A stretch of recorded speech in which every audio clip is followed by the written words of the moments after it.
ഇതാണ് ഞാൻ യൂസ് ചെയ്തുകൊണ്ടിരിക്കുന്ന എൻ്റെ ഫോർഡ് ആസ്പയർ. അപ്പോൾ ഈ കാറിനെ കുറിച്ചുള്ള വീഡിയോ ആണ് നമ്മൾ ചെയ്യുന്നത്. അപ്പോൾ എൻ്റെ ചാനൽ സബ്സ്ക്രൈബ് ചെയ്തൊരു സബ്സ്ക്രൈബ് ചെയ്യുക, അതുപോലെ തന്നെ ബെല്ലൈക്കൺ ക്ലിക്ക് ചെയ്യുക. വീഡിയോയിലേക്ക് പോകാം. ഞാൻ പറയാൻ പോണ ഈ വീഡിയോ ഞാൻ ഉപയോഗിക്കുന്ന എൻ്റെ വണ്ടീനെ കുറിച്ച് തന്നെയാണ്. ഞാൻ ഉപയോഗിക്കുന്ന വണ്ടി ഫോർഡ് ആസ്പയർ ആണ്, ടൈറ്റാനിയം.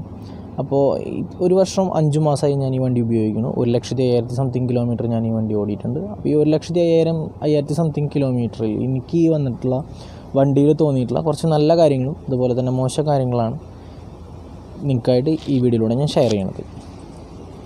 ഒരു വർഷം 5 മാസം കൊണ്ട് 1,05,000 കിലോമീറ്റർ ഓടിയപ്പോൾ എനിക്കൊരിക്കലും ഈ വണ്ടിയിൽ സാരമായിട്ടുള്ള കംപ്ലൈൻറ്റുകളൊന്നും ഇതുവരെ വന്നിട്ടില്ല. അതാണ് ഈ വണ്ടിയുടെ ഏറ്റവും നല്ല ഒരു വശം എന്ന് പറഞ്ഞിട്ടുള്ളത്. പിന്നെ സർവീസ് കോസ്റ്റിൻ്റെ ഭാഗത്ത് നോക്കുകയാണെന്നുണ്ടെങ്കിൽ എനിക്ക് ഏകദേശം 5,000 ബിലോ ആണ് ഒരുവിധം എല്ലാ ഈ 1 ലാഖിൻ്റെ ഉള്ളിൽ എനിക്ക് സർവീസ് കോസ്റ്റ് എന്ന് വന്നിട്ടുള്ളത്. പിന്നെ മേജർ സർവീസിൽ പാർട്സുകൾ മാറുന്ന സമയത്ത് മാത്രമാണ് ഒരു 2,000 എക്സ്ട്രാ വരാറ്. അതിനപ്പുറം ഈ വണ്ടിയിൽ ഞാൻ സർവീസ് കോസ്റ്റും കാര്യങ്ങളൊന്നും കൂടുതൽ കൊടുത്തിട്ടില്ല. പിന്നെ എന്ന് വെച്ചിട്ടുണ്ടെങ്കിൽ ഡ്രൈവിംഗ് കംഫർട്ടാണ്, വണ്ടി സേഫാണ്, വണ്ടി നമുക്ക് ഹാൻഡിൽ ചെയ്യാൻ വളരെ എളുപ്പമാണ്. പിന്നെ വിചാരിക്കുന്ന പോലെ പണ്ട് ആൾക്കാർ പറയുന്ന പോലെ ഫോർഡ് എന്ന് പറയുമ്പോൾ പേടിക്കേണ്ടതായിട്ടുള്ളൊരു സംഭവം ഇപ്പോൾ ഫോർഡിനില്ല. പിന്നെ വണ്ടിയുടെ കുറച്ച് പോരായ്മകൾ എന്ന് പറഞ്ഞിട്ടുണ്ടെങ്കിൽ കുറച്ച് പുക കൂടുതലാണ് വണ്ടിക്ക്. അതുപോലെ തന്നെ നെക്സ്റ്റ് ഒരു കാര്യം എന്ന് വെച്ചിട്ടുണ്ടെങ്കിൽ വണ്ടിയുടെ നമ്മുടെ വീൽനെട്ടിൻ്റെ ഭാഗത്തേക്ക് നോക്കുകയാണെങ്കിൽ വീൽനെട്ടിൻ്റെ മുകളിൽ ഞാൻ നിങ്ങൾക്ക് കാണിച്ചു തരാം. ഇത് ശ്രദ്ധിച്ചോളൂ. ഈ വീൽനെട്ടിൻ്റെ മുകളിൽ അലൈവിലുള്ള വണ്ടികളാണെങ്കിൽ ഈ വീൽനെട്ടിൻ്റെ മുകളിൽ അവരൊരു നെറ്റിൻ്റെ മുകളിൽ ഒരു പാക്കിംഗ് കൊടുത്തിട്ടുണ്ട്. നമ്മൾ നോർമലി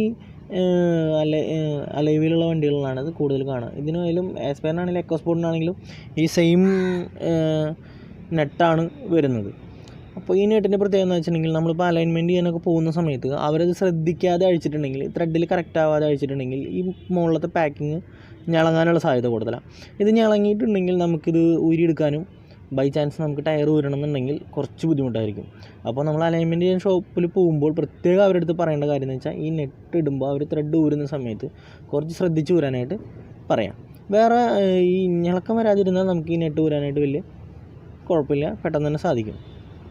പിന്നെ വണ്ടിയിലുള്ളൊരു കാര്യം എന്ന് വെച്ചിട്ടുണ്ടെങ്കിൽ വണ്ടിക്ക് നോർമലി നോക്കുമ്പോൾ മറ്റുള്ള വണ്ടികളെ അപേക്ഷിച്ച് നോക്കുമ്പോൾ കുറച്ച് എന്താ പറയുക, റോഡ് ക്ലിയറൻസ് വണ്ടിക്ക് സ്വല്പം കുറവായിട്ട് നമുക്ക് ഫീൽ ചെയ്യും. കാരണം ഒരു 4 ആളേക്ക് എടുത്ത് നമ്മളൊരു ഹമ്പൊക്കെ ചാടുന്ന സമയത്ത് ചിലപ്പോൾ വണ്ടിയുടെ അടി തട്ടാനൊക്കെ ഉള്ളൊരു ചാൻസ് വളരെ കൂടുതലാണ്, തട്ടിയിട്ടുണ്ട്.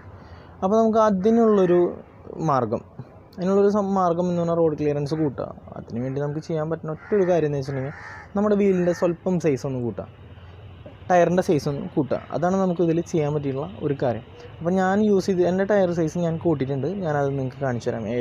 ഏത് രീതിയിലുള്ള ടയറാണ് ഞാൻ ഇട്ടിട്ടില്ലെങ്കിൽ ഞാൻ നിങ്ങൾക്ക് കാണിച്ചു തരാം. അപ്പം നോക്കി, നോർമലി നമ്മുടെ വണ്ടിയുടെ ടയർ സൈസ് എന്ന് പറഞ്ഞാൽ 175/65R14 എന്നുള്ള ഒരു ടയർ സൈസാണ് വണ്ടിക്ക് വരിക.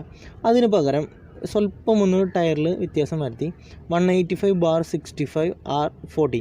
ഈ 185 എന്ന് പറയുമ്പോൾ വണ്ടിയുടെ വീലിൻ്റെ വീതിയാണ്. പക്ഷേ ഈ വീതി കൂടുമ്പോൾ തന്നെ വണ്ടിയുടെ ടയറിൻ്റെ ഹൈറ്റ് ഏകദേശം 1 ഇഞ്ചിൻ്റെ അടുത്ത് നമുക്ക് നോർമൽ ടയർ വെച്ചിട്ട് വ്യത്യാസം വരുന്നുണ്ട്. ഇതല്ലെങ്കിൽ 185 അല്ലാന്നുണ്ടെങ്കിൽ 175/7014 അതിട്ടാലും പ്രശ്നമില്ല. നമുക്ക് ഏകദേശം ഒരു ഹൈറ്റിൽ ഈ ഒരു ഹൈറ്റ് നമുക്ക് ആ ഒരു ടയറിനും കിട്ടും. ഇതിപ്പോൾ ഞാൻ സ്വല്പം ടയറിന് വീതിയും ഹൈറ്റും കൂടാൻ വേണ്ടിയിട്ടാണ് ഞാൻ ഈ ഒരു ടയർ ഇട്ടിട്ടുള്ളത്. ഇപ്പോൾ ഈ ടയർ ഇട്ടതുകൊണ്ട് എനിക്ക് മൈലേജിൽ വ്യത്യാസമോ അതുപോലെ തന്നെ എന്താ പറയുക, വണ്ടി ഓടിക്കുമ്പോൾ മൈലേജിൽ കുറവോ അങ്ങനത്തെ കാര്യങ്ങളൊന്നും ഇല്ല. ആകെ കൂടിയുള്ളൊരു വ്യത്യാസം വരണത് എന്താണെന്നുണ്ടെങ്കിൽ നമ്മൾ വണ്ടി ഓടിക്കുന്ന സമയത്ത് നമ്മുടെ ഓഡോമീറ്ററിൽ ഏകദേശം ഒരു 100 കിലോമീറ്റേഴ്സ് ഓടുകയാണെന്നുണ്ടെങ്കിൽ അതിന് പകരം ഒരു 97 ആണ് നമ്മുടെ ഓഡോമീറ്ററിൽ കാണിക്കുള്ളൂ. അപ്പോൾ അത് നമ്മൾ അഡ്ജസ്റ്റ് ചെയ്തിട്ട് വേണം നമ്മുടെ സർവീസും കാര്യങ്ങളൊക്കെ ചെയ്യാനായിട്ട്. അപ്പോൾ ഈ 3 കിലോമീറ്ററിൻ്റെ വ്യത്യാസം, 100 കിലോമീറ്റർ ഓടുമ്പോൾ 3 കിലോമീറ്ററിൻ്റെ വ്യത്യാസം നമുക്ക് ഇതിൽ വരുന്നുണ്ട്.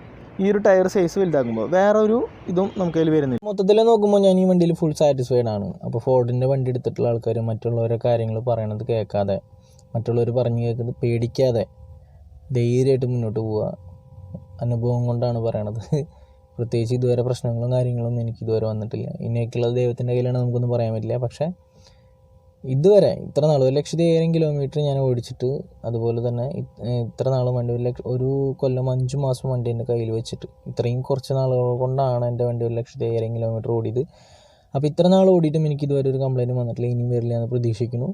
അപ്പോൾ ആരും ഇനി മറ്റുള്ളവരുടെ വാക്ക് കേൾക്കാതെ പേടിക്കാതെ മുന്നോട്ട് പോവുക. ആരും ടെൻഷൻ അടിക്കണ്ട. അപ്പോൾ ഓക്കെ, ബൈ.